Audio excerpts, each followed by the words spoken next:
Chapters: 1969 Black Heaven's Gu Immortals, 1970 Heavenly Court's Dilemma, 1971 Struggle between Feng and Chao, 1972 Fang Yuan's Disaster Relief Chapter Start Chapter 1969 Black Heaven's Gu Immortals Raw। Black heaven के अंदर एक ancient soul beast अपनी जान बचाकर तेजी से भाग रहा था। यह सोल बीस्ट दिखने में तो घोड़े जैसा था, पर इसका चेहरा इंसानी था और अभी उसके चेहरे पर सिर्फ खौफ और डर साफ दिख रहा था। वो एंशिएंट सोल बीस्ट घबराहट में इधर उधर भाग रहा था, लेकिन जल्द ही उसकी रफ्तार धीमी पड़ गई और उसकी दर्द भरी चीखें भी कमजोर होती चली गई। कुछ ही सांसों के वक्त में वो आसमान में पूरी तरह रुक गया और इस अंधेरी रात में शांति से तैरने लगा। बिना किसी आवाज के उसका विशाल शरीर हवा में घुल गया और उसकी जगह एक गु इमॉर्टल सामने आया। इस गु इमॉर्टल का चेहरा पीला पड़ा हुआ था और उसके बाल छाती तक लंबे थे। ये था स्पेक्ट्रल सोल। स्पेक्ट्रल सोल ने सोल कोर को पकड़ा, जो इस एंशिएंट सोल बीस्ट का सोल पाथ एसेंस था। लेकिन स्पेक्ट्रल सोल इससे सैटिस्फाइड नहीं था। उसने इस सोल कोर को अपने मुंह में रखा और एक कैंडी की तरह चबा गया। कुछ सेकंड्स में हाईयूज निगल लिया। बिना सोल पाथ किलर मूव इस्तेमाल किए इससे पूरी तरह डाइजेस्ट करने में मुझे थोड़ा टाइम लगेगा, स्पेक्ट्रल सोल ने नाखुश होते हुए कहा। ओल्ड मैन झेंग युआन और फेरी जी वेई से अलग होने के बाद वो ब्लैक हेवन में सोल बीस्ट्स का शिकार कर रहा था।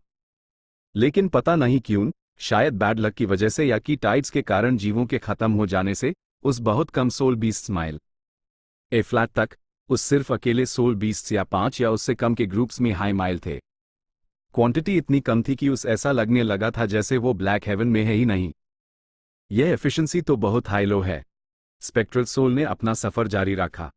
अगर मेरा अटेनमेंट लेवल अभी भी पहले जैसा होता तो मैं सिर्फ अपनी इंस्टिंक्ट से हाई सोल बीस्ट आर्मीज को ढूंढ लेता। यहां तक कि फैंग युआन भी मेरे डिक्टेशन से बच नहीं पाता। अफसोस, मुझे सब कुछ शुरू से शुरू करना पड़ रहा है। लेकिन फेट गु आखिरकार डिस्ट्रॉय हो हाई गया। हेवंस विल अब मेरे दोबारा वेनरेबल बनने के रास्ते में नहीं आ सकती, और जब मैं सफल हो जाऊंगा तब मैं देखना चाहता हूं कि किस में हिम्मत है मेरा रास्ता रोकने की, भले ही वो कोई वेनरेबल हाई क्यों ना हो। मैं यूज भी मार डालूंगा। ओह! जब स्पेक्ट्रल सोल चुपके से आगे बढ़ रहा था, उसके चेहरे पर अचानक खुशी की एक लहर दौड़ गई।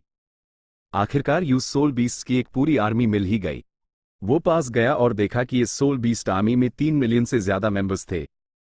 क्वांटिटी कम नहीं थी, और जिस बात से स्पेक्ट्रल सोल खुश हुआ वो थी उनकी हाई क्वालिटी। उसने बस एक झलक ही ली थी, पर उसने 6 इमेमोरियल सोल बीस्ट और 30 से ज्यादा एंशिएंट सोल बीस्ट देख लिए थे। मारो! स्पेक्ट्रल सोल के दिल में मारने की ख्वाहिश जागी और वो आगे बढ़ने ही वाला था, लेकिन तभी उसने कुछ नोटिस किया। यह डिस्कवरी काफी हैरान करने वाली थी। यहां सोल पाथ गु इमॉर्टल्स क्यों हैं? 3 गु इमॉर्टल्स अस सोल बीस्ट आर्मी को कंट्रोल कर रहे थे। 2 मर्द और एक औरत इमॉर्टल। औरत बीच में थी, उनकी लीडर लग रही थी। उसका चेहरा साधारण था और ग्रे, उसकी रैंक 8 और नेचुरली हाई महसूस हो रही थी। दोनों मर्द इमॉर्टल्स में से एक लंबा चौड़ा और कवच पहने हुए था। उसकी मजबूत बाहें खुली हुई थी और अन पर सोल बीस्ट के निशान थे। दूसरा लंबा और पतला था, उसके हाथ में एक बांस की लाठी थी। तीनों इमॉर्टल्स ने एक जैसे डिजाइन के काले चोगे पहने हुए थे। वो साफ तौर पर एक हाई फोर्स से थे।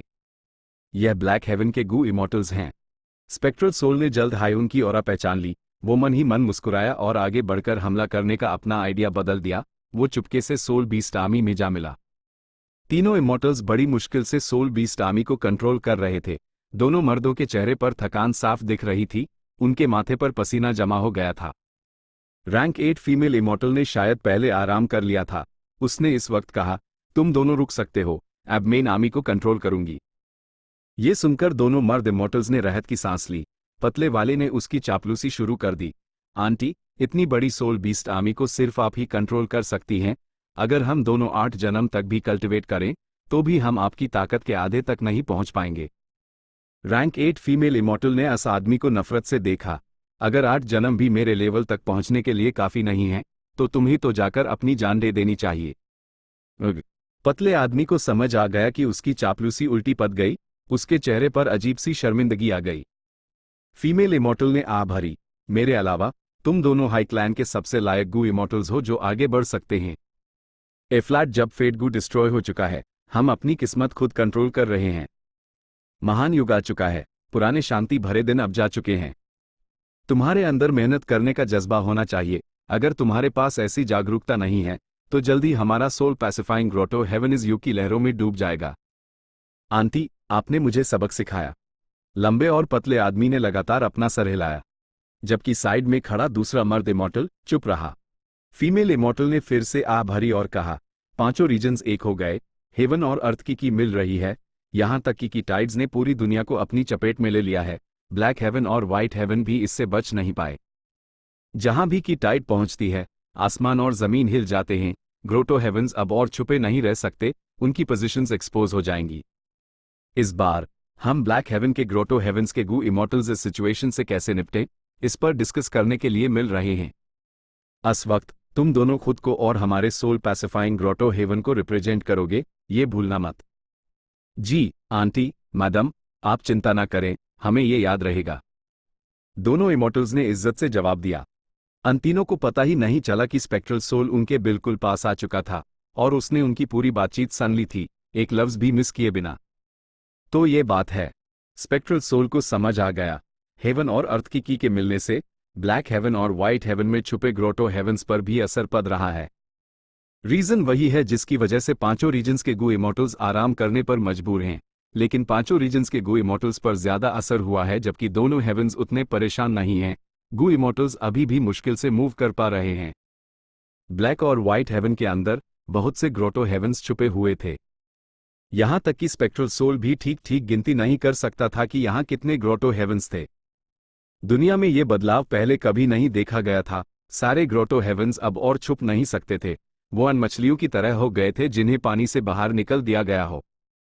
स्पेक्ट्रल सोल को लगा कि ये एक परफेक्ट मौका है, उसने फौरन छुपे रहने का फैसला किया और अन तीनों इमॉर्टल्स के पीछे हो लिया। आधा दिन गुजारने के बाद तीनों इमॉर्टल्स सोल बीस्ट्स की आर्मी को कंट्रोल करते हुए आखिरकार अपनी मंजिल पर पहुंच गए। ये भी एक ग्रोटो हेवन था। ग्रोटो हेवन का एंट्रेंस खुला हुआ था, बाहर पहले से ही बहुत से लोग इंतजार कर रहे थे, हंगामा कम नहीं था। सोल पैसिफाइंग के तीनों इमॉर्टल्स जो मिलियंस की सोल बीस्ट आर्मी लाए थे, वो कोई एक्सेप्शनल नहीं थी, वो बस नॉर्मल से बेहतर थी। तो सोल पैसिफाइंग ग्रोटो हेवन से हमारे दोस्त आ गए हैं। तीनों इमॉर्टल्स को देखकर एक गू इमॉर्टल नाइट हेवनली वुल्व्स के झुंड से उड़कर बाहर आया। इस गू इमॉर्टल का कल्टिवेशन लेवल रैंक 8 था, उसकी गिल बाज की तरह तेज थी और चेहरा एक मजबूत कैरेक्टर का था। नाइट हेवनली वुल्फ लॉर्ड, आप जल्दी आ गए। सोल पैसिफाइंग ग्रोटो हेवन की रैंक 8 फीमेल इमॉर्टल ने मुस्कुराते हुए जवाब दिया। एक्चुअली हम लेट हो गए हैं, लेडी कोल्ड ऐश। नाइट हेवनली वुल्फ लॉर्ड ने कड़वी मुस्कान के साथ ग्रोटो हेवन के एंट्रेंस की तरफ इशारा किया। वो वेरिएंट ह्यूमन गू इमॉर्टल्स तो पहले ही अंदर जा चुके हैं। मैं आपके साथ अंदर जाने के लिए रुका था, वरना अकेले रैंक 8 गू इमॉर्टल्स होने के नाते हमें साइड लाइन कर दिया जाएगा। लेडी कोल्ड ऐश ने गंभीर एक्सप्रेशन के साथ सर हिलाया। हम आज यहां आइस क्रिस्टल इमॉर्टल मोनार्क के रिक्वेस्ट पर इकट्ठे हुए हैं। वो तो शुरू से हाई एक स्नोमैन गू इमॉर्टल है, उसने अपना आइस क्रिस्टल ग्रोटो हेवन भी खोल दिया है। यह मीटिंग तो जरूर वेरिएंट ह्यूमन गू इमॉर्टल्स हाई डोमिनेट करेंगे। चलिए अंदर चलकर देखते हैं। लेडी कोल्ड ऐश ने जल्दी से दोनों रैंक 7 को पीछे रहकर सोल बीस्ट आर्मी की देखभाल करने का अरेंजमेंट किया। वो अपने साथ सिर्फ कुछ इमेमोरियल सोल बीस्ट्स को हाई ग्रोटो हेवन के अंदर ले गई। उससे अनजान स्पेक्ट्रल सोल पहले ही उसके एक इमेमोरियल सोल बीस्ट पर कब्जा कर चुका था और उनके पीछे पीछे चल पड़ा। जैसे ही वो ग्रोटो हेवन में दाखिल हुए, टेम्परेचर तेजी से गिर गया। ये एक बर्फीली दुनिया थी। जमीन पर नजर डाली तो सब सफेद था। पहाड़ ऊंचे खड़े द पूरी तरह से फ्रॉस्ट क्रिस्टल से बने हुए, ये बहुत रेयर था। फ्रॉस्ट क्रिस्टल पहाड़ की चोटी पर बर्फ और बर्फ से बना एक महल था। लेडी कोल्ड ऐश और नाइट हेवनली वुल्फ लॉर्ड महल के हॉल के सामने पहुंचे। उन्होंने अपने साथ आए इमेमोरियल सोल बीस्ट्स और इमेमोरियल नाइट हेवनली वुल्व्स को बाहर छोड़ दिया और खुद अंदर चले गए। थोड़ी देर देखने के बाद स्पेक्ट्रल सोल ने इस बर्फील महल की नींव को समझ लिया। उसने तुरंत एक लूप होल ढूंढा और हॉल में दाखिल हो गया। मेन सीट पर एक स्नोमैन गू इमॉर्टल बैठा था। उसका चेहरा चाकोर था और उसकी शख्सियत शानदार थी। वो था आइस क्रिस्टल इमॉर्टल मोनार्क। उसके अलावा 3 रैंक 8 वेरिएंट ह्यूमंस द वो रॉकमैन, हेरी मैन और एगमन थे। सोच भी नहीं सकता था कि ब्लैक हेवन में वेरिएंट ह्यूमंस सुपीरियर फोर्स हैं। उनके पास असल में 4 रैंक 8s हैं, जबकि ह्यूमंस के पास सिर्फ 2 हैं। स्पेक्ट्रल सोल ने एक पल सोचा और फिर समझ गया क्यों। जब से इंसानों ने दुनिया पर कब्जा किया, वेरिएंट ह्यूमंस पांचों रीजन्स में नहीं रह पाए। उन्हें दुनिया के कोनों में धकेल दिया गया ताकि वो एक बदहाल जिंदगी जी सकें। ब्लैक और व्हाइट हेवन उनके रिलोकेट करने और रहने के लिए टॉप चॉइसेस बन गए। ये जगह बेहद विशाल थी। एक बार उनके ग्रोटो हेवंस छुप जाते तो वेनरेबल्स भी उन्हें बिना काफी क्लूज के ढूंढ नहीं पाते। इस तरह ब्लैक और व्हाइट हेवन वेरिएंट ह्यूमंस का फाउंडेशन बन गए, उन्होंने यहां डेवलप किया। हालांकि ह्यूमन गू इमॉर्टल्स ने भी दोनों हेवंस को एक्सप्लोर किया, लेकिन उन्होंने सिर्फ रिसोर्सेज ढूंढने के लिए एक्सप्लोर किया। बहुत कम रैंक 8 गू इमॉर्टल्स अपने ग्रोटो हेवंस को ब्लैक और व्हाइट हेवंस के अंदर रखते। Human grotto heavens variant human grotto heavens से अलग थे। बाद वालों का ख्याल हेवंस विल रखती थी, उनकी ट्रिब्यूलेशंस कमजोर होती थी, लेकिन पहले वालों के साथ ऐसा नहीं था। वक्त के साथ ज्यादा से ज्यादा ह्यूमन ग्रोटो हेवंस जो यहां रखे गए थे वो नाश्त हो गए, बहुत कम ही सफलतापूर्वक डेवलप कर पाए। जबकि वेरिएंट ह्यूमन ग्रोटो हेवंस लंबे समय तक टिक पाए, उनकी ताकतें चुपके चुपके बढ़ती रही। 6 रैंक 8 गू इमॉर्टल्स ने लंबी देर तक डिस्कस किया। पांचों रीजन्स एक हो गए हैं, ची टाइड्स आसमान में तूफान मचा रहे हैं। हमारे ग्रोटो हेवंस एक्सपोज हो जाएंगे। मेरा प्रपोजल है कि हम सब एक हो जाएं और पांचों रीजन्स के दुश्मनों का मिलकर सामना करें। हम उनका सामना कैसे करेंगे? भले ही हमारे ग्रोटो हेवंस अच्छा कर रहे हैं, लेकिन हमारे रिसोर्सेज पांचों रीजन्स से कैसे कंपेयर कर सकते हैं? अगर हम सब मिलकर भी काम करें तो भी हम पांचों रीजन्स के इंसानों का मुकाबला नहीं कर सकते। इसके अलावा हम एक दूसरे के साथ पूरी ईमानदारी से कोऑपरेट नहीं कर सकते। आखिरकार हमारी पहचान अलग अलग है। सब लोग चिंता ना करें, भले ही हम इंसान हैं, हमारे सोल पैसिफाइंग एंसेस्टर को ब्लैक हेवन में रहने पर मजबूर किया गया था। हमने पहले हाई पांचों रीजन से सारे रिश्ते तोड़ दिए हैं। मैं और साफ साफ कहूंगा, मेरा नाइट वुल्फ ग्रोटो हेवन खुद को एक्सपोज नहीं करना चाहता। आखिरकार हमारी नॉर्दर्न प्लेन्स के लॉन्जेविटी हेवन के साथ गहरी दुश्मनी है। दोस्तों, आइस क्रिस्टल इमॉर्टल मोनार्क बोला, क्या आप सब सिर्फ डिफेंसिव रहना चाहते हैं? क्या आप आगे नहीं बढ़ना चाहते? ए फ्लैट जब फेट गू डिस्ट्रॉय हो चुका है, इंसानियत का राज गड़बड़ा गया है। पांचों रीजन्स के गू इमॉर्टल्स को अभी आराम की जरूरत है। यही हमारे लिए एक्शन लेने का सबसे बेस्ट चांस है। क्योंकि हम ब्लैक हेवन में थे, हम पर सबसे कम असर पड़ा है, हम मुश्किल से ही सही पर मूव कर सकते हैं। अगर हमने इस चांस का फायदा नहीं उठाया तो फ्यूचर में पछताएंगे। इमॉर्टल मोनार्क, आपके पास क्या प्लान है? आइस क्रिस्टल इमॉर्टल मोनार्क ने आह भरी और गंभीर एक्सप्रेशन के साथ कहा, पांचों रीजन्स बहुत बड़े हैं, उनके पास बेशुमार रिसोर्सेस हैं। अगर हमारे सारे ग्रोटो हेवंस को मिला भी दिया जाए तो भी हम उनसे कंपेयर नहीं कर सकते। दुनिया में जरूर अफरा तफरी मचेगी अगर हम खुद को इंप्रूव करने की कोशिश नहीं करेंगे। तो जब पांचों रीजन्स शांत हो जाएंगे, वो हम सबको खत्म करने का मौका ढूंढ लेंगे। सिर्फ इस लीड को लेकर ही हमारे पास बचने की उम्मीद हो सकती है। Chapter 1970 heavenly courts dilemma. Lady cold ash सबसे पहले आइस क्रिस्टल ग्रोटो हेवन के एंट्रेंस की तरफ उड़ी। सोल पैसिफाइंग ग्रोटो हेवन के दोनों रैंक 7 जल्दी से यूज रिसीव करने आए। आंटी, लंबे और पतले गू इमॉर्टल ने चिंता से पूछा, डिस्कशन कैसा रहा?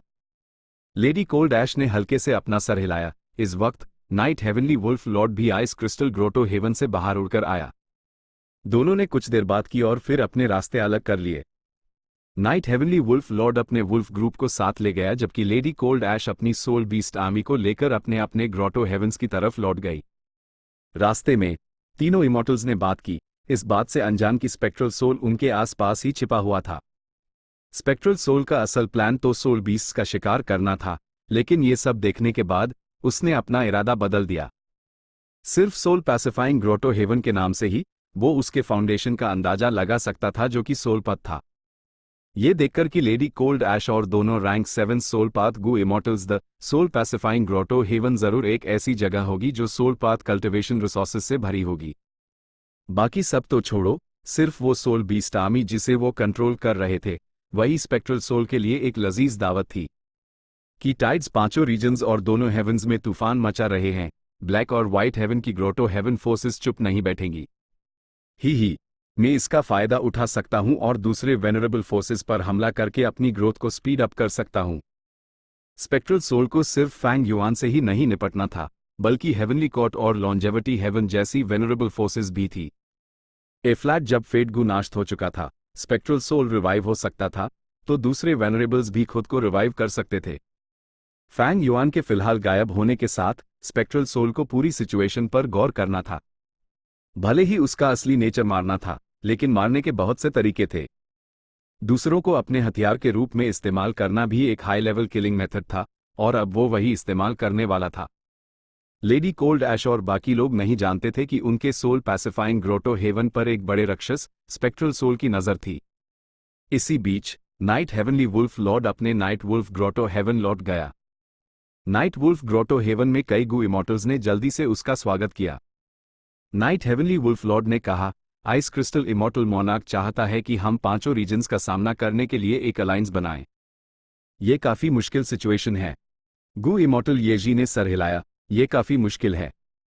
करंट सिचुएशन में फेट गू नाश्त हो चुका है, पांचों रीजन्स मिल गए हैं। जैसे जैसे हेवन और अर्थ की मिल रही है, दुनिया में की टाइड्स तूफान मचा रहे हैं, कोई भी ग्रोटो हेवन खुद को छुपा नहीं सकता। हम छोटी और अकेली फोर्सेस हैं, जब पांचों रीजन्स हम पर हमला करेंगे तो हम उनका सामना नहीं कर पाएंगे। हालांकि हमें पांचों रीजन से लड़ने की जरूरत नहीं है, हम इंसान हैं, लेकिन आइस क्रिस्टल इमॉर्टल मोनार्क और बाकी सब आखिरकार वेरिएंट ह्यूमंस हैं। पांचों रीजन्स दोनों हेवन से ज्यादा स्ट्रांग हैं, ये एक साफ सच है। हम उसके बजाय पांचों रीजन्स को ज्वाइन क्यों नहीं कर लेते? नाइट हेवनली वुल्फ लॉर्ड हंसा, ये जी, तुम मुझे सबसे अच्छे से जानते हो, मैं भी यही महसूस करता हूं। अगर हम वेरिएंट ह्यूमंस के साथ काम करेंगे तो हमें इंसानियत का जासूस माना जाएगा। भले ही पांचों रीजन्स हम पर हमला ना करना चाहें, लेकिन अगर हम वेरिएंट ह्यूमंस के साथ अलायंस बनाते हैं तो वो जरूर करना चाहेंगे। येजी ने माथे पर बाल डाले, लेकिन हम पांचों रीजन्स को ज्वाइन नहीं कर सकते। पहली बात, पांचों रीजन्स में से नॉर्दर्न प्लेन्स तो इम्पॉसिबल है। दूसरी, बाकी चार रीजन्स शायद हमारा स्वागत न करें। और आखिर में, अगर हम उन्हें ज्वाइन करते हैं तो हम पर आइस क्रिस्टल इमॉर्टल मोनार्क और बाकी सब हमला करेंगे। नाइट हेवनली वुल्फ लॉर्ड ने आभारी, बिल्कुल, इसीलिए मैंने सोल पैसिफाइंग ग्रोटो हेवन की लेडी कोल्ड ऐश के साथ एक एग्रीमेंट किया है। हम साथ में आगे बढ़ेंगे और पीछे हटेंगे। हम यहाँ के ह्यूमन ग्रोटो हेवन्स की फोर्सेस को कंबाइन करेंगे। जहां तक बात है कि किस रीजन को ज्वाइन करना है, मेरी राय में सेंट्रल कॉन्टिनेंट का हेवनली कोर्ट सबसे अजीज है। हम पहले उनसे चुपके से कांटेक्ट कर सकते हैं। नाइट हेवनली वुल्फ लॉर्ड एक अनुभवी लीडर था। उसके पास न सिर्फ रैंक 8 कल्टिवेशन लेवल था, बल्कि वो पॉलिटिक्स में भी होशियार था। नाइट वुल्फ ग्रोटो हेवन में कोई भी उसके शासन का विरोध नहीं करता था। जब से उसने फैसला किया, नाइट वुल्फ ग्रोटो हेवन के गू इमॉर्टल्स ने आपत्ति जताने की हिम्मत नहीं की। Heavenly court, central great hall आखिरकार रिपेयर हो गया था, और फिलहाल कीन डिंग लिंग हाई सारी जिम्मेदारी संभाल रही थी। वो फेट गू को रिपेयर करने में फेल हो गए थे। हेवनली कोर्ट ने एक भयानक लड़ाई झेली थी, नुकसान बहुत बड़ा था, अभी भी कई इलाके खंडहर बने हुए थे। ये एक जिल्लत है। कीन डिंग लिंग ने लेटरगू को साइड में रखा और थोड़ी देर आराम किया। उसका चेहरा शांत था, लेकिन उसकी ऊँग में रोशनी चमक रही थी। जैसे ही उसके दिमाग में यादें ताज़ा हुई, उसके अंदर गुस्सा उबलने लगा। जब रेड लोटस का मकसद पूरा हो गया, ड्यूक लॉन्ग लड़ते हुए मर गया और फैंग युआन तेजी से पीछे हट गया। लेकिन तीनों रीजन्स के गू इमॉर्टल्स हेवनली कोर्ट को नाश्त करना चाहते थे, कोई पीछे नहीं हटा। जिंदगी और मौत के यूएस पाल में प्राइमोर्डियल ओरिजिन इमॉर्टल वेनरेबल का मेथड एक्टिवेट होने लगा। हर तरह की गुस्से वाली की, बदकिस्मती वाली की, दुख वाली की, और दूसरी किसने तीनों रीजन्स के गू इमॉर्टल्स को घेर लिया। उनकी फिजिकल कंडीशंस कमजोर हो गई। यह मूव असल में फैंग युआन से निपटने के लिए था, लेकिन लिमिटलेस डेमन वेनरेबल ने यूज बचा लिया। जब रेड लोटस का प्लान सफल हो गया, तो इम्परफेक्शन रिग्रेट पवेलियन में दो वेनरेबल्स के बीच की लड़ाई भी खत्म हो गई। लिमिटलेस हंसा और दोनों वेनरेबल साए गायब हो गए। लिमिटलेस की पावर के बिना प्राइमोर्डियल ओरिजिन का मेथड फिर से काम करने लगा। और दूसरी अच्छी खबर यह थी कि भले हाइफांग जियोगे ने उनके खिलाफ हो गया था, उसने सिर्फ फैंग युआन को गू रिफाइन करने में मदद की। उसने हेवनली कोर्ट के खिलाफ कुछ नहीं किया। हेवनली कोर्ट इसी वजह से संभाल पाया और पलटवार कर सका, इस मुश्किल लड़ाई में अपनी पोजीशन बनाए रखते हुए। तीनों रीजन्स के गू इमॉर्टल्स के पास कोई चारा नहीं था। Dragon palace, calamity luck altar और clear jade dripping wind tiny bamboo building को अपना फाउंडेशन बनाकर वो धीरे धीरे पीछे हट गए। हेवनली कोर्ट छोड़ने के बाद कुछ लोग सेंट्रल कॉन्टिनेंट को लूटना चाहते थे, लेकिन उसी वक्त पहली की टाइड आ गई। तीनों रीजन्स के गू इमॉर्टल्स के इमॉर्टल एपर्चर्स इनस्टेबल हो गए, उन्हें जाना पड़ा। हेवनली कोर्ट के गू इमॉर्टल्स ने उनका पीछा करना बैंड कर दिया। फैंग युआन को उनके सामने डेस्टिनी गू रिफाइन करते देखने के बाद उनका मराल और लड़ने का जज्बा गिर गया था। लड़ाई खत्म होने के बाद हेवनली कोर्ट, जिसे बहुत नुकसान हुआ था, ने अपने नुकसान को कम करने और बाद की स्थिति को संभालने की कोशिश की। ड्यूक लॉन्ग की मौत हो गई जबकि फेरी जीवे ने उन्हें धोखा देकर स्पेक्ट्रल सोल का साथ दिया। हेवनली कोर्ट के गु इमॉर्टल्स ने आपस में बात करने के बाद फैसला किया कि कीन डिंग लिंग नई लीडर होगी। इस दौरान कीन डिंग लिंग हाई इंचार्ज थी, हर छोटे बड़े मामले का ख्याल रख रही थी। कीन डिंग लिंग का चेहरा साधारण था लेकिन उसके दिल में आग जल रही थी। महान हेवनली कोर्ट सच में हार गया था, ये एक पूरी हार थी।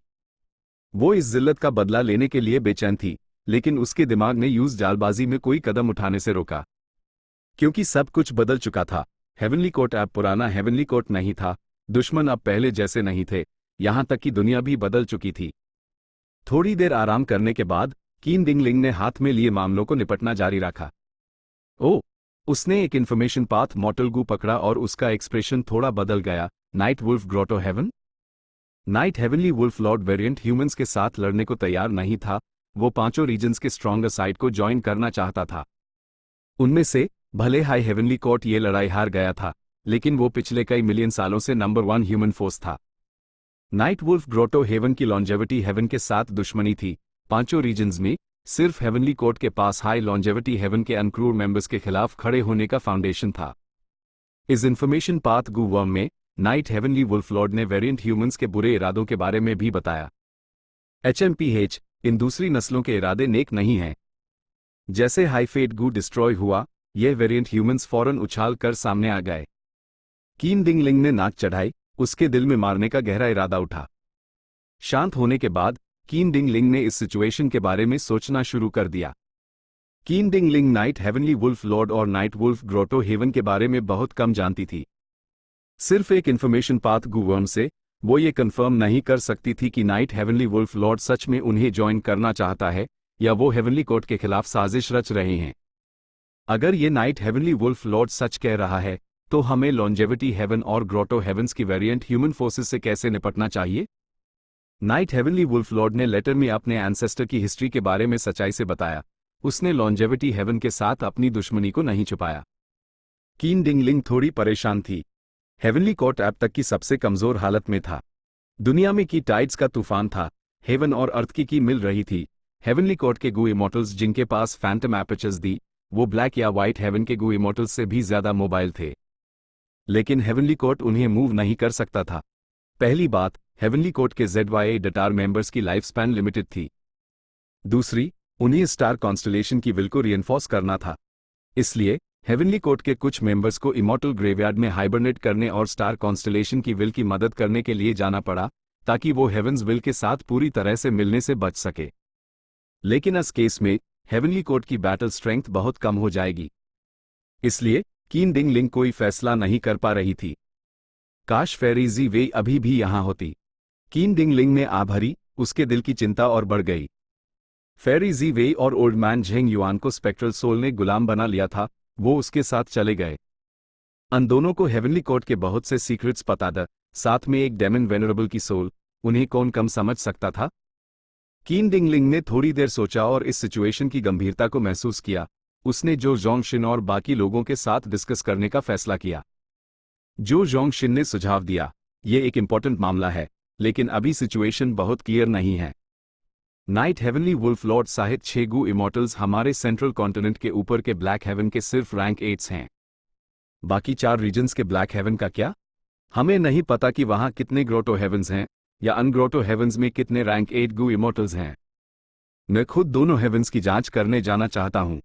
जो जोंगशिन इन्फॉर्मेशन पाथ कल्टिवेट करता था, वो इन्फॉर्मेशन की अहमियत जानता था। उसके पास एक फैंटम एपर्चर था और वो हेवन और अर्थ की के मिलने से नहीं डरता था। कीन डिंग लिंग उसके सुझाव से सहमत हो गई। उसने नाइट वुल्फ ग्रोटो हेवन के साथ कांटेक्ट में रहने और सिचुएशन की जांच करने का फैसला किया। जून शेंग ग्वांग ने एक इन्फॉर्मेशन पाथ मॉर्टल गू निकला और कहा, नामों की लिस्ट चुन ली गई है, वो सब ग्रेट टैलेंट और एप्टीट्यूड वाले गू इमॉर्टल सीड्स हैं। सबसे इंपॉर्टेंट बात, वो हेवनली कोर्ट और दास महान एंशिएंट सेक्स के प्रति लॉयल हैं। लेकिन एक इंसान है जिस पर मुझे सबके इनपुट और डिस्कशन की जरूरत है। जून शेन ग्वांग की लिस्ट में कई मॉर्टल गू मास्टर्स के नाम थे, वो सभी एक्सेप्शनल जीनियसेस थे। हेवनली कोर्ट यह युग हार गया था और इमोर्टल ग्रेवयार्ड तक फैंग युआन ने तबाह कर दिया था, सब कुछ शुरू से खड़ा करना था। पांचों रीजन्स के आने वाले युद्ध के खतरे को देखते हुए हेवनली कोर्ट ने कीमत की परवाह किए बिना नए गू इमॉर्टल्स को पालने का फैसला किया। कीन डिंग लिंग ने गू वर्म लिया और उसमें देखा।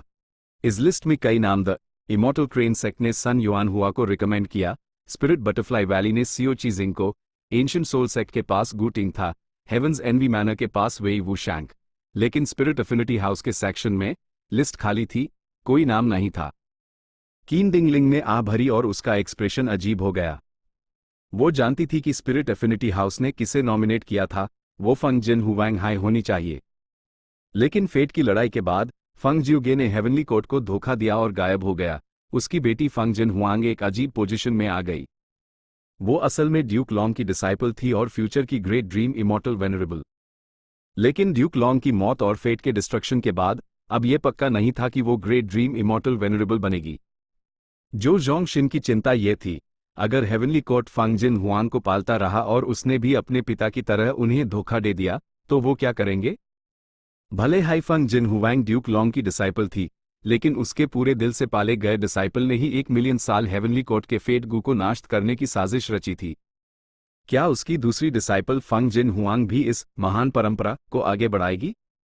हम इसके बारे में अगली बार बात करेंगे। Chapter 1971 struggle between Fang and Chao central continent, lake heart mountain. Spirit affinity house का पब्लिक ब्लेस्ड लैंड हेडक्वार्टर्स यहां स्थित था। ब्लेसड लैंड के अंदर क्वाइट रेन वैली नाम का एक इलाका था। जब फंग जिन हुआंग घाटी में घूम रही थी तो बारिश होने लगी। हल्की हल्की बूंदाबांदी। बारिश हल्की और शांत थी। बारिश में भीगते हुए फंग जिन हुआंग अनजाने में ही धीरे चलने लगी। हवा ताजी थी और घास की महक से भरी हुई, उसके चारों तरफ हरियाली का हल्का सा मंजर था। ये बारिश ठंडी नहीं लग रही थी, ये जड़े की तरह थी, हल्की और शांत। फंग जिन हुआंग जानती थी कि इसे क्वाइट रेन कहते हैं। जब ये बरसती थी तो सारी आवाजें अब्जॉर्ब हो जाती थी और आसपास खामोशी छा जाती थी। आसमान और जमीन शांत हो जाते और इंसान सिर्फ अपनी दिल की धड़कन और सांसें सुन पाता। क्वाइट रेन एक रैंक 6 इमॉर्टल मटेरियल था। ये घाटी वो रिसोर्स पॉइंट थी जहां क्वाइट रेन बनती थी, इसीलिए इसका नाम क्वाइट रेन वैली था। जब फंग जियोगे ने हेवनली कोर्ट को धोखा दिया और गायब हो गया, उसकी बीवी फंग जिन हुआंग की मां फेरी बाइकिंग ने क्वाइट रेन वैली में ट्रांसफर मांग लिया ताकि वो क्वाइट रेन इकट्ठा कर सके। उसने कहा कि वो ये जगह नहीं छोड़ेगी। जब भी क्वाइट रेन होती थी, घाटी में सितार और बांसुरी जैसा संगीत गूंजता था, जो फेरी बाइकिंग के दुख भरे आंसुओं जैसा लगता था। फंग जिन हुआंग ने इस अफवाह के बारे में सुना था और वो चिंतित हो गई। वो अपनी मां से मिलने घाटी में आए। क्वाइट रेन धीरे धीरे बरस रही थी और सच में सितार और बांसुरी का संगीत आ रहा था। सितार की आवाज हर तरफ फैल रही थी, जैसे आसमान में सफेद बादल, पुरानी, मधुर और कानों को सुहानी लगने वाली। जबकि बांसुरी की आवाज ऊंची और तीखी थी, जो अचानक से ऊपर नीचे हो रही थी, जैसे कोई तीखाबाज आसमान में उड़ रहा हो, तेजी से हवा को चीरते हुए, आसमान को फाड़ते हुए। पहले सितार की आवाज गूंजती थी और बांसुरी की आवाज उसके साथ, एक दूसरे के बाद, जैसे दोनों तरफ से बातें हो रही हों, एक के बाद एक। फिर सितार और बांसुरी एक दूसरे के करीब आने लगे और धीरे धीरे एक दूसरे में मिल गए। सफेद बादल धुंधले थे और बाज बादलों के बीच उड़ रहे थे। संगीत की दोनों अचानक आवाजें मिल गई, एक अनोखी सुंदरता पैदा कर रही थी। आखिर में सितार और बांसुरी की आवाज एक हो गई, एक तरह का मिक्स बन गया, जिसमें सितार की मधुर आवाज और बांसुरी की साफ आवाज थी। ये यूनिक और सुंदर था। फंग जिन हुआंग संगीत की इस खूबसूरत आवाज में खो गई। वो घाटी में और अंदर गई और अपनी मां से मिल पाए। फेरी बाइकिंग एक बांस के पवेलियन में बैठी थी, उसके आसपास 2 गू सफेद जड़े के मोतियों की तरह उड़ रहे थे। वो sound path mortal Gu, the zither Gu और फ्लूट गू। जब फंग जिन हुआंग पवेलियन में दाखिल हुई, संगीत धीरे धीरे रुक गया। फेरी बाइकिंग को फंग जिन हुआंग के आने का पहले से ही पता था। वो धीरे से मुड़ी। ये डिमोनिक इमॉर्टल यूनिफिकेशन सॉन्ग तुम्हारे पापा ने तब बनाया था जब हम दोनों को प्यार हुआ था। ये हमारे रिश्ते का सिंबल है। मुझे अभी भी याद है जब तुम्हारे पापा ने पहली बार मेरे लिए ये बजाया था। उन्होंने मुझसे कहा था, इमॉर्टल्स और डीमंस असल में एक ही हैं। शुरुआत में प्राइमोर्डियल ओरिजिन इमॉर्टल वेनरेबल को variant humans primordial origin demon venerable के नाम से भी जानते थे। इस गाने में गहरा मतलब है और तुम्हारे पापा ने इसे हमेशा संभाल कर रखा है और इस्तेमाल नहीं किया, लेकिन उन्होंने इसे फेट वॉर के दौरान बजाया। ऐसा कहते हुए फेरी बाइकिंग का लहजा बदल गया और उसने फंग जिन हुआंग को घूर कर देखा। नामों की लिस्ट पहले हाई अनाउंस हो चुकी है। फंग जिन हुआंग ने सर हिलाया। मुझे पता है। पिछली बार जब सेक्ट ने मुझे रिकमेंड किया था तो हेवनली कोर्ट से कोई जवाब नहीं आया। इस बार सेक्ट ने सन याओ का नाम भेजा और हेवनली कोर्ट ने यूज फौरन अप्रूव कर दिया। फेरी बाई किंग ने साफ साफ कहा, असल में सेक्ट अभी भी तुम्हें ही वहां भेजना चाहता था, लेकिन ली जून यंग और जू हाओ रास्ते में आ गए, उन्होंने सन याओ को प्रमोट कर दिया। ऐसे नतीजे के बारे में तुम क्या सोचती हो, मेरी प्यारी बेटी? ही। फंग जिन हुआंग हल्का सा मुस्कुराई। उसकी मुस्कान एक फूल की तरह खिल उठी। एक पाल के लिए बांस के पवेलियन में एक रोशन धूप ले आई। माँ, आप इस पर मुझे क्यों टेस्ट कर रही हैं? जब से पापा ने हेवनली कोर्ट के खिलाफ जाकर धोखा दिया है, मैं पहले ही खुद को तैयार कर चुकी हूं। अभी सिचुएशन इतनी भी बुरी नहीं है। मेरा ड्रीम पाथ इमॉर्टल गू मुझसे छीना नहीं गया, फंग जिन हुआंग ने कहा। फेरी बाई किंग भी उसकी बातों पर हल्का सा मुस्कुराए। ऐसा नहीं है कि राइचस पथ में जबरदस्ती चीजें नहीं छीनी जाती, बस इतना है कि इस काम पर अक्सर शराफत और नैतिकता का एक पर्दा डाल दिया जाता है। ये अच्छा है कि तुम इस लेवल की समझ तक पहुंच गई हो। हालांकि ज्यादा चिंता मत करो, तुम्हारे पापा ने हेवनली कोर्ट छोड़ दिया लेकिन डेस्टिनी सॉन्ग बनाया। उनकी बेहतरीन बैटल स्ट्रेंथ दुनिया के सामने साफ है। हेवनली कोर्ट और स्पिरिट एफिनिटी हाउस तुम्हें हाथ लगाने की हिम्मत नहीं करेंगे। फंग जिन हुआंग ने नाखुशी का एक्सप्रेशन दिखाया। माँ, आपको पापा के लिए सफाई देने की जरूरत नहीं है। भले हाई मैं पापा को समझ सकती हूं, लेकिन मैं उन्हें माफ नहीं करूंगी। उनका अचानक से हेवनली कोर्ट के खिलाफ हो जाना और हमें पहले से बताना तक नहीं, ये तो अपनी बीवी और बेटी को छोड़ देना है। एक दिन मैं उनसे इसका हिसाब जरूर लूंगी। ही। फेरी बाई किंग हंसी और अपना सर हिलाया। फंग जिन हुआंग के पास जाकर उसका हाथ पकड़ा। तुम अपने पापा को गलत समझ रही हो। वो डिमोनिक इमॉर्टल यूनिफिकेशन सॉन्ग, जिसे उन्होंने हमारे प्यार के सिंबल के रूप में रखा था, उस कभी मेरे सामने गाने के अलावा किसी और चीज के लिए इस्तेमाल नहीं किया। लेकिन उन्होंने इसे फेट वॉर के दौरान इस्तेमाल किया, ये बताने के लिए कि राइचस इमॉर्टल्स और डीमंस एक ही हैं। उनकी फीलिंग्स मेरे लिए कभी नहीं बदली, और भले हाई उन्होंने राइचस पाथ छोड़कर डिमोनिक पाथ में वापस चले गए, इससे हमारे परिवार का रिश्ता खत्म नहीं होगा। क्या तुम मेरा विश्वास करती हो? जैसे high main spirit affinity house छोड़ने का हल्का सा भी इशारा दूंगी, वो मुझे यहां से ले जाने के लिए जरूर पहल करेंगे। वो मुझे अच्छे से समझते हैं और जानते हैं कि मैं डिमोनिक पाथ का मेंबर नहीं बनना चाहती। इसलिए उन्होंने हम दोनों को अपनी साइड आजादी से चुनने का मौका दिया। वो नहीं चाहते थे कि उनके आदर्श हम पर बोझ बन जाएं। फंग जिनहुआंग ने ठंडी आह भरी। पापा ने मेरे मास्टर की मदद करने के बजाय इस महान डेमन फैंग युआन की मदद करना बेहतर समझा। ये सच है कि मास्टर जिद्दी थे और हमेशा फेट और यूएस सब के बारे में बक बक करते रहते थे, लेकिन आखिर में वो हमारे लिए दयालु दी और सच में मेरा भला चाहते थे। पापा तो बस बेहद ठंडे और पत्थर दिल हैं। माँ, जब आप अब ठीक हैं तो मैं चलती हूँ। ओह तुम। फेरी बाई किंग ने आ भरी, लेकिन अपनी बेटी को रुकने के लिए नहीं कहा। जब फंग जिनहुआंग क्वाइट रेन वैली से निकली तो वो डू फीमेल गू मास्टर से मिली। एक सुंदर थी जबकि दूसरी क्यूट। वो फंग जिनहुआंग की जानकार थी। वो घाटी के बाहर बेचैनी से इंतजार कर रही थी। फंग जिनहुआंग को देखने के बाद उनके चेहरों पर खुशी आ गई और वो उसके पास गई। सीनियर सिस्टर, हमने सुना आप यहां आए हैं तो हम आपसे मिलने दौड़कर आ गए। सुंदर लड़की कीन हवान थी। सीनियर सिस्टर, सॉरी मैं आपका मौका नहीं छीनना चाहती थी। सन याओ का चेहरा क्यूट और गोल था। वो अभी बहुत परेशान थी। कीन हुआन और सुन याओ फंग जिन हुआंग की अच्छी दोस्तें थी। वो हमेशा उसके पीछे रहती थी। लेकिन हाल के सालों में फंग जिन हुआंग ड्यूक लॉन्ग के साथ ड्रीम पाथ कल्टिवेट करने चली गई थी। इस दौरान उनकी ज्यादा मुलाकात नहीं हुई। फंग जिन हुआंग जोर से हंसी और अपना हाथ बढ़ाकर सुन याओ के माथे पर हल्का सा मारा। ओह, तुमने इस बार अच्छा काम किया है, तो तुम माफी क्यों मांग रही हो? नॉमिनेशन कोटा तो एक छोटी सी बात है। क्या मैं इस फंडिंग के बिना इमॉर्टल नहीं बन सकती? मेरे लिए गू इमॉर्टल बनना कोई रुकावट नहीं है। बस मुझे ये सोचना है कि मैं किस तरह की गू इमॉर्टल बनना चाहती हूँ। लेकिन तुम्हारे लिए ये एक रेयर मौका है, इसलिए इसका अच्छे से फायदा उठाओ। सन याओ से बात करने के बाद फंग जिन हुआंग ने कीन हुआन को देखा। तुम हमेशा काफी एक्टिव रही हो और तुम्हारा परसिवियरेंस भी अच्छा है, लेकिन इस बार डाउ मार्क्स के साथ फ्यूज करते वक्त तुम बेहोश क्यों हो गई? अगर नहीं तो इस बार नॉमिनेशन तुम्हारा होता। कीन हवैन ने कोई जवाब नहीं दिया। सीनियर सिस्टर, आप सही कह रही हैं। मैंने अपने कल्टीवेशन में ढील दे दी थी। नहीं, ऐसा नहीं है सीनियर सिस्टर। बहन कीन हवैन इस वक्त जख्मी थी। वो तकलीफ बर्दाश्त नहीं कर पाए और बेहोश हो गई। सन याओ ने जल्दी से साफ किया। तो ये बात थी। फंग जिन हुआंग ने सर हिलाया और अफसोस से कहा, यह सच में एक बड़ा नुकसान है। फैंग युआन ने फेट गू को नाश्त कर दिया और यूज अनागिनत हेवन पाथ डाउ मार्क्स में रिफाइन कर दिया, जो दुनिया के लोगों में बंट गए। जितने ज्यादा हेवन पाथ डाउ मार्क्स तुम अब्जॉर्ब करोगी, फ्यूचर में उतना ही फायदेमंद होगा। चाहे वो कल्टिवेशन हो या इमॉर्टल एपर्चर डेवलप करना, इससे फायदा ही होगा, नुकसान नहीं। लेकिन अगर नहीं भी मिले तो कोई बात नहीं, ये बस एक मौका है। जिंदगी में तुम्हारी उपलब्धियां तुम्हारे अपने टैलेंट और मेहनत पर ही निर्भर करेंगी। जी, कीन हवैन सीनियर सिस्टर की सीख सुनेगी। कीन हवैन ने झुक कर कहा। फंग जिन हुआंग फिर से मुस्कुराई, चलो, मैं तुम दोनों को कुछ गाइडेंस दूंगी। कीन हुआन और सुन याओ के चेहरों पर खुशी आ गई, बाद वाली खुशी से उछालने लगी। ये तो बहुत अच्छा है, हम इतने लंबे समय से साथ नहीं हैं। तीनों साथ में चलने लगे, धीरे धीरे क्वाइट रेन वैली से दूर जा रहे थे। घाटी के अंदर फेरी बाइकिंग ने अपना इन्वेस्टिगेटिव मेथड वापस ले लिया।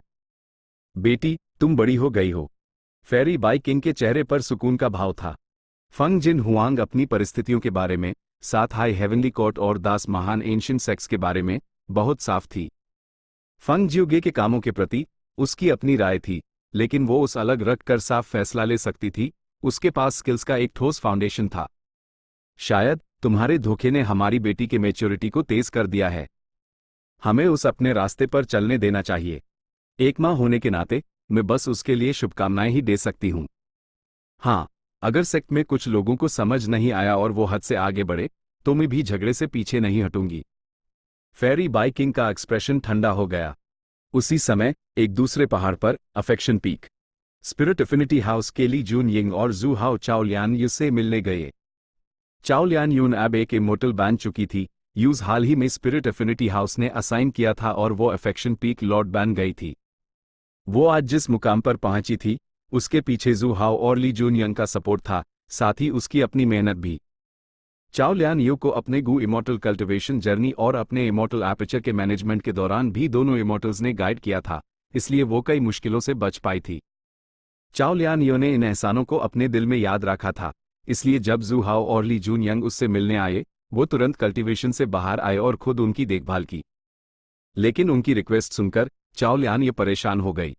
सीनियर्स, आप चाहते हैं कि मैं अपनी करंट जनरेशन की फेरी की पोजीशन का इस्तेमाल करके फंग जिन हुआंग और फेरी बाइकिंग से निपटूं? बिल्कुल, यही सबसे बेस्ट मौका है। फंग जियोगे ने हमें धोखा दिया और हेवनली कोर्ट को हरवा दिया और फेट को नाश्त करवा दिया। अगर हमने अभी उन्हें टारगेट किया, तो हमारी जीत पक्की है। जू हाओ का एक्सप्रेशन तीखा था। उसके और फंग जियोगे के बीच की नफरत का एक लंबा इतिहास था। अतीत में वो फंग जियोगे से इतनी नफरत करता था कि उसने महत्वपूर्ण जानकारी और इंटेलिजेंस रोक ली थी, लगभग उस मरवा ही दिया था। फंग जियोगे का अपनी पॉलिटिकल मैनिपुलेशन में बहुत मजबूत रुख था। इस पावर स्ट्रगल में जोड़े को स्पिरिट एफिनिटी हाउस के किनारे पर कर दिया था। ज्यादातर समय दोनों इमोर्टल्स फंग जियोगे के सामने नुकसान में रहते थे। वो बस मुश्किल से एक दूसरे का सहारा दे सकते थे। उनके लिए फंग जियोगे का धोखा एक बड़ी खबर थी, ये जश्न मानने लायक था। ये चाओ लियान ये हिचकिचाए। फंग जियोगे ने हेवनली कोर्ट को पहले ही धोखा दे दिया है। सीनियर्स, मैं जानती हूं कि आपकी उनसे दुश्मनी है, लेकिन आप उनके परिवार को इसमें क्यों घसीटना चाहते हैं? ओ लियान यून, हम कभी कभी इतने दयालु नहीं हो सकते। सोचो, उस समय के बारे में सोचो जब तुमने फंग जिन हुआंग के साथ फेरी पोजीशन के लिए कम्पीट किया था। ली जून यंग ने जोर दिया, अगर हमने इस चांस का इस्तेमाल नहीं किया, तो हम फ्यूचर में पछताएंगे। तुम्हें इसके बारे में चिंता करने की जरूरत नहीं है, मैं तुम्हें कुछ बताती हूं। हमारे सेक्ट का नॉमिनी पहले फंग जिन हुआंग थी, लेकिन अब यूज लिस्ट से हटा दिया गया है। सीनियर्स, लोगों को जहां तक हो सके माफ कर देना चाहिए। चाओ लियान यू ने समझाया। वो ऐसा करने को तैयार नहीं थी। झाड़गों को सुलझाना चाहिए ना कि बढ़ाना। यूएस समय जब फेरी पोजीशन के लिए कम्पीट कर रहे थे, दोनों ने ही साफ सुथरे तरीके इस्तेमाल किए थे। फंग जिन हुआंग का बैकग्राउंड गहरा था, लेकिन उसने भी उससे निपटने के लिए कोई गलत तरीका इस्तेमाल नहीं किया था।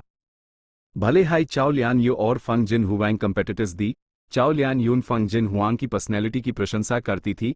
उसके मन में उसके लिए कोई बुरे विचार नहीं थे। जू हाओ ने उसकी बातें नहीं सुनी। उस समय क्या डेमन फंग जियोगे ने हमें बख्श दिया था? तुम अपने भले के लिए बहुत दयालु हो, लियान यून। ली जून यंग ने तेवर चढ़ाए। चाओ लियान यो ने मन ही मन आ भरी। उसने अपनी बात बदली और समझाया, सीनियर्स, हमें इस सिचुएशन को गहराई से एनालाइज करना होगा। भले हाई सेक्ट ने किसी और को नॉमिनेट किया है, लेकिन हेवनली कोर्ट ने सीधे तौर पर फंग जिन हुआंग का स्टेटस नहीं छीना है। इससे हम देख सकते हैं कि हेवनली कोर्ट का एटीट्यूड उसके प्रति अभी भी अनक्लियर है। ठीक इसीलिए कि वो अभी अनसर्टन हैं, हमें फेटल ब्लो मारना होगा और उनके फैसले को पक्का करना होगा।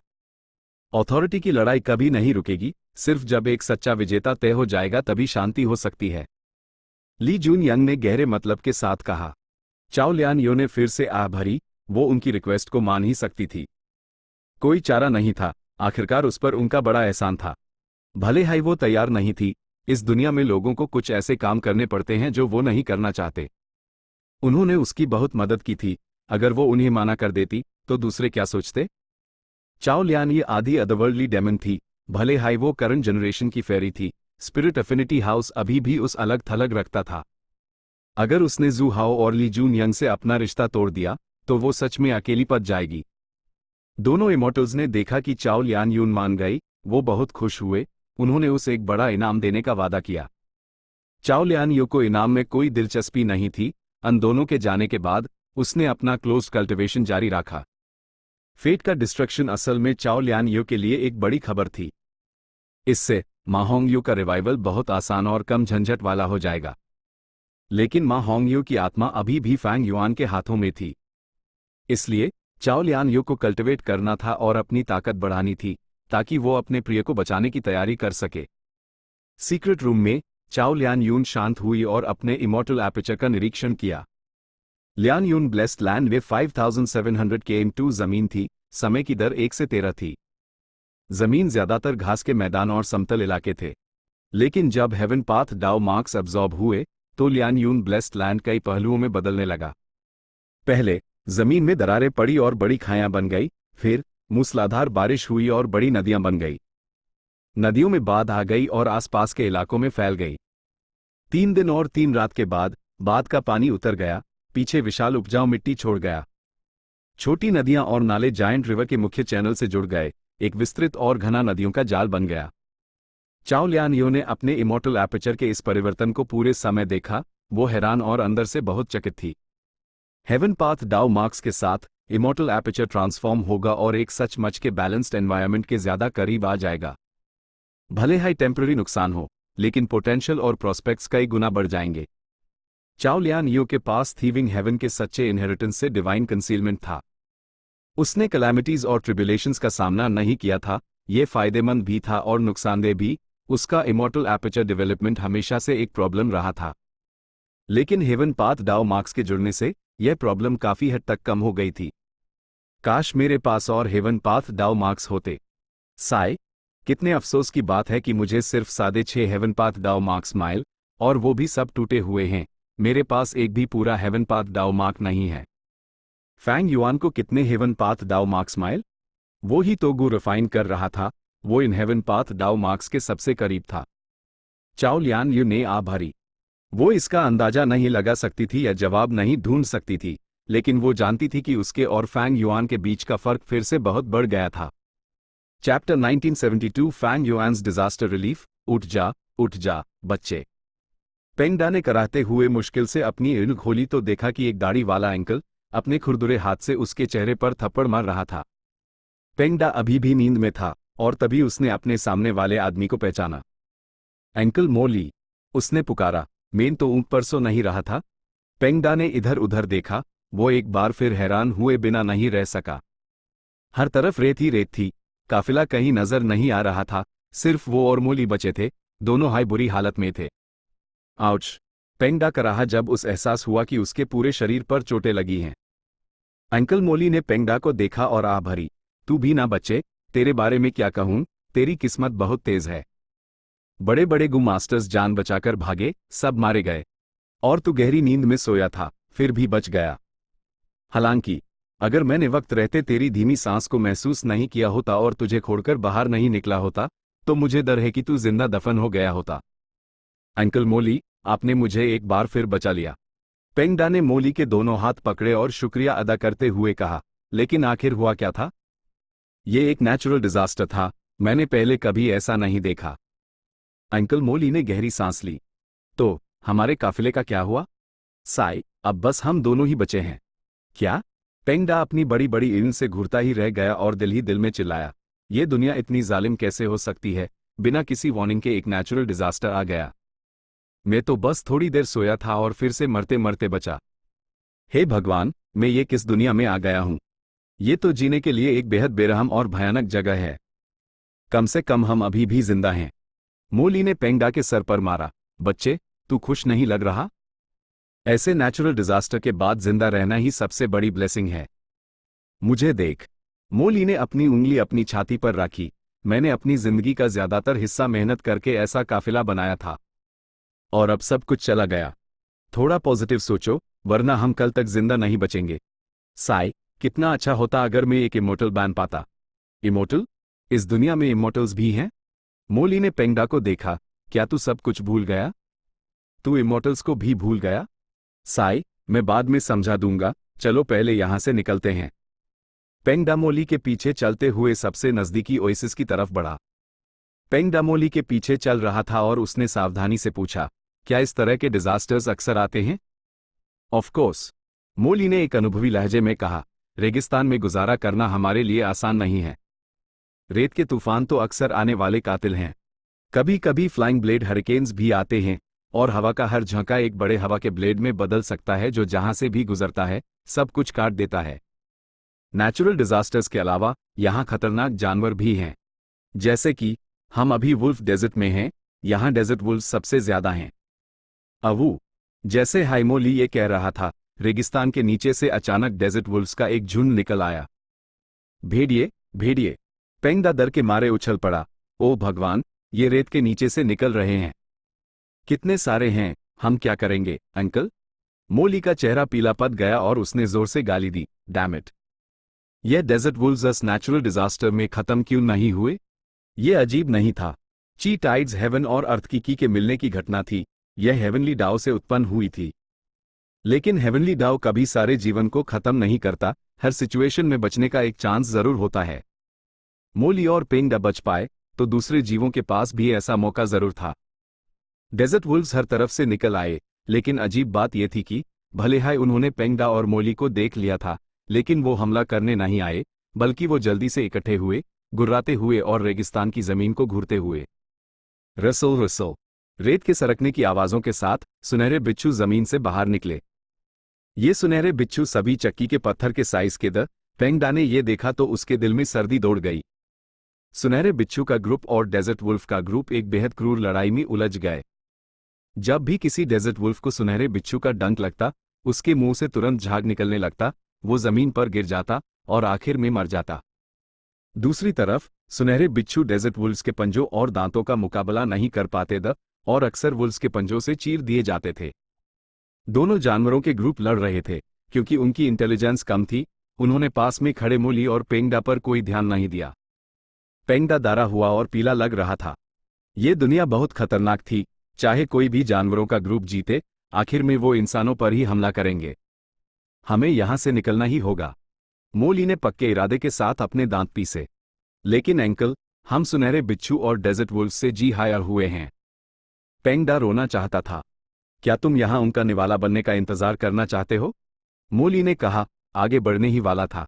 बच्चे, क्या तू लड़ सकता है? हाँ, मैं नहीं लड़ सकता, मुझे एमनीजिया है। इन डेजर्ट वुल्व्स और सुनहरे बिच्छू को इस बात से कोई फर्क नहीं पड़ता कि तुझे एमनीजिया है। मेरे पास रहना और खुद को बचाने की पूरी कोशिश करना। कम से कम निकलने की उम्मीद तो है। मोली ने कहा और हंसा। अगर निकलना फेल हो गया तो तुझे जानवरों का पेट भरने जाना पड़ेगा। लेकिन चिंता मत कर, तू अकेला नहीं मारेगा, मैं भी तो हूं। पेंगडा अपनी ईंट घूमने से खुद को रोक नहीं पाया। ऐसे मरने से बेहतर तो वो जिंदा दफन होना पसंद करता। मोली ने निकलने की कोशिश शुरू की और पेंगडा चिल्लाया, अंकल, मेरा इंतजार करो। वो बस परेशानी में मोली के पीछे चल सकता था। जब तक वो शांत टैप तक ठीक था, लेकिन जैसे ही वो हिले, उन्होंने बिच्छू और भेड़ियों के ग्रुप्स को अलर्ट कर दिया। लगभग उसी समय कई सुनहरे बिच्छू और डेजर्ट वुल्व्स, एक बाएं और एक दाएं से अन पर हमला करने लगे। मोली गुर्राया और अपना मोर्टल गू एक्टिवेट किया, लेकिन वो सिर्फ 2 जानवरों को ही पीछे धकेल पाया इससे पहले कि वो ग्रुप से घिर जाते। निकलना फेल हो गया। मोली ने आह भरी और लड़ाई छोड़ दी। पेंगडा ने अपना सर पकड़ लिया और निराश हो गया। वो हकलाते हुए बोला, क्या क्या मैं मरने वाला हूं? सॉवरन इमॉर्टल एपर्चर के अंदर इस वक्त, चाहे वो मिनी 5 रीजन्स हो या मिनी नो हेवेंस, हर तरफ अफरा तफरी मची हुई थी। पूरी जगह हंगामा था। मिनी सदर्न बॉर्डर के पहाड़ टूट रहे थे। जमीन का नशा बिगड़ गया था। मिनी सेंट्रल कॉन्टिनेंट की नदियों ने अपना रास्ता बदल लिया था और भयानक बाढ़ आ गई थी। मिनी वेस्टर्न डेजर्ट में हर तरफ रेत के तूफान जो शहरों और ओएसिस को निगल रहे थे। मिनी नॉर्दर्न प्लेन्स, एक तेज बर्फ का तूफान चल रहा था। एक शुद्ध सफेद आग ब्लिजर्ड में फड़फड़ा रही थी। जहां भी जलती थी वहां चिपक जाती थी। ये एक खास फायर इमॉर्टल मटेरियल था, फ्रॉस्ट आइस फ्लेम। जिन जगहों पर आइस और स्नोपाथ डाउ मार्क्स घने होते थे, वहां इस खास आग के पैदा होने की कुछ संभावना होती थी। इस आग का ज्यादातर हिस्सा आइस और स्नोपाथ डाउ मार्क्स से भरा था, लेकिन आग के दिल में घने फायर पाथ डाउ मार्क्स थे। हम इस फ्रॉस्ट आइस फ्लेम को हर तरफ फैलने नहीं दे सकते। स्नोमैन गू इमॉर्टल जूअर इस सिचुएशन की इंचार्ज थी। उसने इसे संभालने की कोशिश की। यूज फैंग युआन ने ट्रिपल सेक्रेड माउंटेन का काम सौंपा था। वो स्नो क्रिस्टल फॉर्मेशन को कंट्रोल करती थी और स्नोमैन ट्राइब के विस्तार पर ध्यान देती थी। Frost ice flames triple sacred mountain पर फैलने लगी। जैसे ही आग एक सर्टन साइज तक बढ़ गई, चाहे वो स्नोमैन हो या स्नो मॉन्स्टर्स, वो दर्द से चिल्लाते हुए जलकर मर गए। स्नोमैन में अफरा तफरी मच गई। वो भागे और एक दूसरे को कुचलते रहे, जिससे बेकार की मौत हुई। इस भयानक अफरा तफरी के बीच सिर्फ कुछ स्नोमैन गू मास्टर्स हाई व्यवस्था बनाए रखने की कोशिश कर रहे थे। लेकिन दुर्भाग्य से उनके कल्टिवेशन के बावजूद immortal material Frost ice flame के खिलाफ कुछ करना मुश्किल था। ओह नहीं, Frost ice flame ice path crystal essence तक पहुंच गई है। जूरा का चेहरा पीला पड़ गया। वो बेचैन हो गई। उसने अभी ज्यादातर स्नोमैन को बचाने की कोशिश की थी, और इसके नतीजे में उसने इस पर ध्यान नहीं दिया, जिससे Frost ice flame snow crystal formation में आ गई। Ice path crystal essence snow crystal formation का कोर था। फैंग युआन ने फॉर्मेशन का इस्तेमाल करके आइस पाथ क्रिस्टल एसेंस द्वारा बनाई गई फ्रॉस्ट एनर्जी को फैलाया, जो धीरे धीरे एनवायरनमेंट को बदलती, स्नोमैन के लिए एक रहने लायक हैबिटेट बनाती। जूरा ने गहरा अफसोस महसूस किया जब उसने फ्रॉस्ट आइस फ्लेम को आइस पाथ क्रिस्टल एसेंस को जलाते हुए देखा, जबकि वो इसके खिलाफ बेबस थी। जूरा खुद को दोष देते हुए रो पड़ी। स्नो क्रिस्टल फॉर्मेशन यूज फैंग युआन ने सौंपा था। यह स्नोमैन ट्राइब के विकास का आधार था, लेकिन अब यह उसकी गलती के कारण नष्ट होने वाला था। यूज लगा कि उसने स्नोमैन को निराश किया है, उसने फैंग युआन को निराश किया है। लेकिन उसी पाल अचानक एक साया प्रकट हुआ। Fang yuan. जूरा हैरान रह गई और फिर उसके चेहरे पर खुशी आ गई। फैंग युआन ने अपने सामने खाली जगह को पकड़ा। फॉर्मेशन के अंदर की सारी फ्रॉस्ट आइस फ्लेम्स के हिच इंच गई। फैंग युआन अचानक गुर्राया और उसका शरीर हिला। उसके शरीर के चारों तरफ अचानक हल्के सफेद निशान उभार आए। इन हल्के सफेद निशानों से जूरा ने एक विशाल शक्ति महसूस की जो आसमान और जमीन में हो रही थी। ये है हेवन पाथ डाउ मार्क्स। हे भगवान, ये कितने सारे हैं! इनके पास कम से कम 1000 तो होंगे ही। जूरा ने हैरानी से अपना मुंह ढक लिया। बाकी सब तुम पर छोड़ता हूं। फैंग युआन जूरा पर मुस्कुराया और फ्रॉस्ट आइस फ्लेम को अपने साथ ले गया और मौके से गायब हो गया।